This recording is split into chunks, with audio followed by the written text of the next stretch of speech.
Everyone, હું કિંજલ જસાણી સ્વાગત કરું છું મારા કિચનમાં. થોડા દિવસ પહેલા મિલેટ મહોત્સવ ચાલી રહ્યો હતો. તેમાં ફૂડ કોમ્પિટિશન હતું અને આ ફૂડ કોમ્પિટિશનમાં મેં એક ડીશ બનાવેલી હતી જે હતી મિલેટ ભેળ. તો આ મારી મિલેટ ભેળ રેસીપીને ફર્સ્ટ પ્રાઇઝ મળ્યું. તો આજે હું આ રેસીપી તમારી સાથે શેર કરવા જઈ રહી છું. તો તૈયાર છો ને તમે લોકો આ રેસીપી શીખવા માટે? તો ચલો બનાવીએ. તો આ મિલેટ ભેળ બનાવવા માટે મેં અહીં બાજરો લીધો છે, જેને મેં 5 કલાક માટે પલાળી રાખ્યો હતો અને હવે તેને બાફી લઈશું. મીઠું નાખ્યા વગર જ બાફી લઈશું. હવે એક કડાઈ લઈ લીધી છે, તેમાં નાખીશું રાજગરો. થોડો થોડો કરીને લઈશું અને તેની ધાણી ફોડવાની છે. હવે એક કપડાથી આવી રીતે ફેરવતા જવાની અને ધાણી તૈયાર કરી લેવાની છે.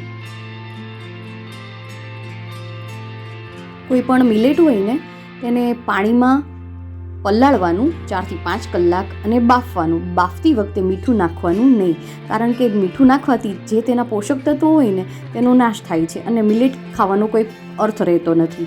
એટલા માટે મિલેટ બાફતી વખતે મીઠું નાખવું નહીં. હવે ધાણી તૈયાર થઈ ગઈ છે રાજગરાની, તેને સાઈડ પર લઈ લઈએ. હવે લીધો છે રાગીનો લોટ. આ રાગીના લોટમાં નાખીશું થોડો મોરૈયાનો લોટ કે પછી સામાનો લોટ. તેમાં નાખીશું જીરું શેકેલું અને તેનો પાવડર કરેલો. ત્યારબાદ તેમાં નાખીશું મરીનો પાવડર.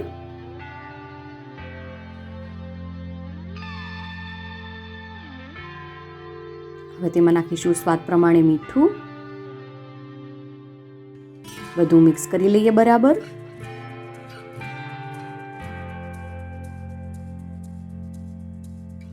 ત્યારબાદ તેમાં મોણ માટે તેલ લઈશું. તેલ ઓછું લેવાનું, કારણ કે રાગીનો જે લોટ હોય તે મોઇશ્ચરવાળો હોય છે. કોઈ પણ રોટલી કે પૂરી વણીએ તો તે ફાટી જાય, એટલા માટે મોણ ઓછું લેવાનું.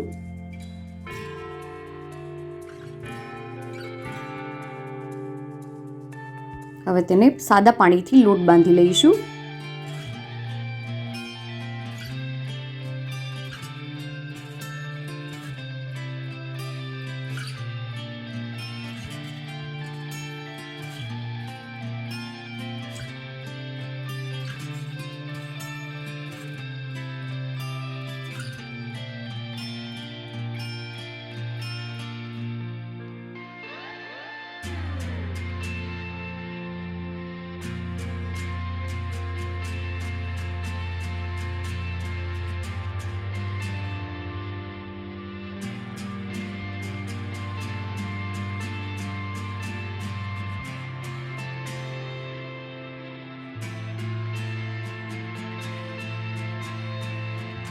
લોટ તૈયાર થઈ ગયો છે. હવે તેને 5 થી 10 મિનિટ માટે સાઈડ પર રાખી મૂકીશું. ત્યારબાદ તેને તેલ નાખી થોડો મસળીને મોટી સાઈઝમાં રોટલી બનાવી અને તેના શક્કરપારા તૈયાર કર્યા છે. અને નીચે કાગળ મૂકવાનું ભૂલવાનું નહીં, કારણ કે એમ જ રાગીનો લોટ વણાતો નથી, એટલે બંને સાઈડ પ્લાસ્ટિકનો કાગળ મૂકીને વણવું, એટલે સારી રીતે વણાઈ જશે. તો શક્કરપારા તૈયાર થઈ ગયા છે.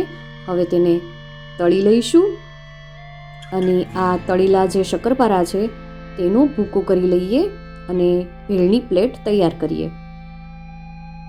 ત્યારબાદ તેમાં નાખીશું બાજરો બાફેલો.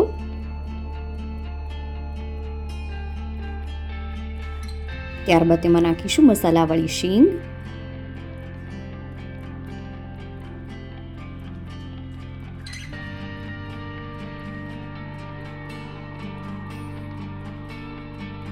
હવે તેમાં નાખીશું મકાઈ બાફેલી.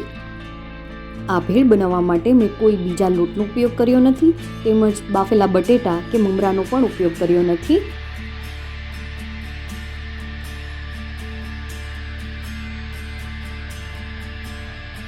ત્યારબાદ તેમાં લીલી ચટણી નાખીશું.